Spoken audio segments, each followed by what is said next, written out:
केंद्रीय पर्यावरण मंत्री जयंती नटराजन ने एक बड़ा आरोप लगाया है कांग्रेस उपाध्यक्ष राहुल गांधी के ऊपर। जयंती नटराजन ने ये कहा है कि मनमोहन सिंह सरकार के फैसले में राहुल गांधी का दखल हुआ करता था।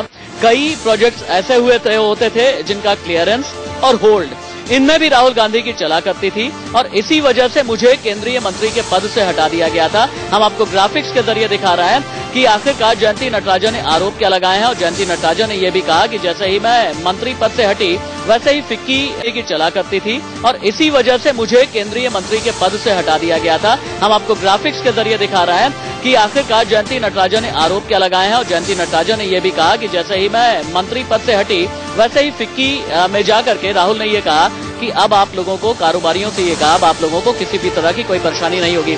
केंद्रीय मंत्री प्रकाश जावड़ेकर ने यह कहा है कि मामले की जांच की जाएगी। अब मैं चूंकि पर्यावरण मंत्री हूं, पर्यावरण वन एवं जलवायु परिवर्तन का, तो इसके लिए मेरा कर्तव्य बनता है कि जिन मसलों का, जिन फाइलों का, जिन प्रकरणों का उन्होंने उसमें उल्लेख किया है उसके बारे में मैं उन फाइलों को फिर से देखूं कि क्या हुआ था। The revelations made by Jayanti Natarajan in a letter to Sonia Gandhi, which has become public today, is a matter of great concern and is a serious issue. बदले की भावना के साथ अर्थव्यवस्था का संचालन हो रहा था, जिसे क्रोनी कैपिटलिज्म कहते हैं,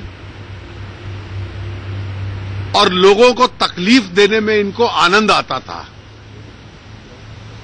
यूपीए द्वारा संचालित देश में, शासन में, जिसको सैडिस्टिक इकोनॉमिक्स कहा जा सकता है, कि तकलीफ देकर लोगों को उसमें आनंद लेना, शासक दल इस प्रकार से देश की अर्थव्यवस्था का संचालन कर रहा था।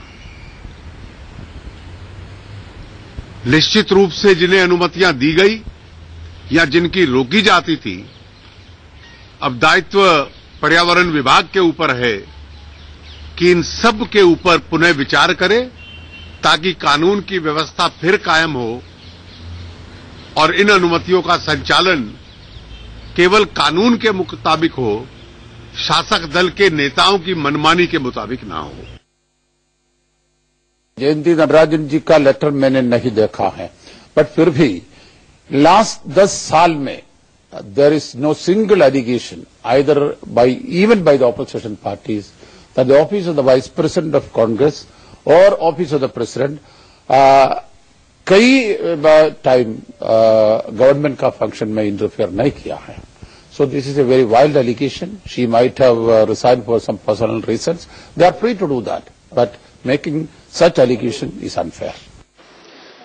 केंद्रीय पर्यावरण मंत्री प्रकाश जावड़ेकर को सुन रहे थे आप, वित्त मंत्री अरुण जेटली को भी सुन रहे थे आप। अरुण जेटली का ये कहना था कि क्रोनी कैपिटलिज्म का शिकार बना दिया, यानी चहेतों के पूंजीवाद का शिकार बना दिया देश को कांग्रेस ने। मेरे ब्यूरो चीफ राकेश कुमार सिंह मेरे साथ में मौजूद हैं। राकेश, जयंती नटराजन की बात से कई इंडिकेशंस मिल रहा है, लेकिन आपके पास रिपोर्ट क्या है? कौन कौन से प्रोजेक्ट थे जिनके क्लियरेंस या होल्ड में राहुल गांधी का दखल हुआ करता था? किन मंत्रालयों में दखल हुआ करता था प्रधानमंत्री के, और किन किन कामों में राहुल गांधी का दखल हुआ करता था? आपकी रिपोर्ट क्या कहती है? देखिए, सूत्रों की माने तो करीब 2 दर्जन से ज्यादा ऐसे प्रोजेक्ट थे जिसमें कहीं न कहीं उसको लेकर कई सवाल खड़े हुए थे, और जयंती नटराजन को जब पद से हटाया गया तो इसको लेकर भी कई सवाल खड़े हुए थे। और अब जयंती नटराजन का ये खुलासा करना कि कांग्रेस उपाध्यक्ष राहुल गांधी की ओर से जो निर्देश मिलते थे और उनका हस्तक्षेप होता था, उनका कार्यालय का हस्तक्षेप होता था, जिससे कहीं न कहीं कांग्रेस की परेशानी बढ़ेगी। जिससे कि आपने देखा कि बीजेपी के वित्त मंत्री, केंद्रीय वित्त मंत्री अरुण जेटली ने जिस तरह से हमला किया। और राकेश, फिलहाल के लिए शुक्रिया। लेकिन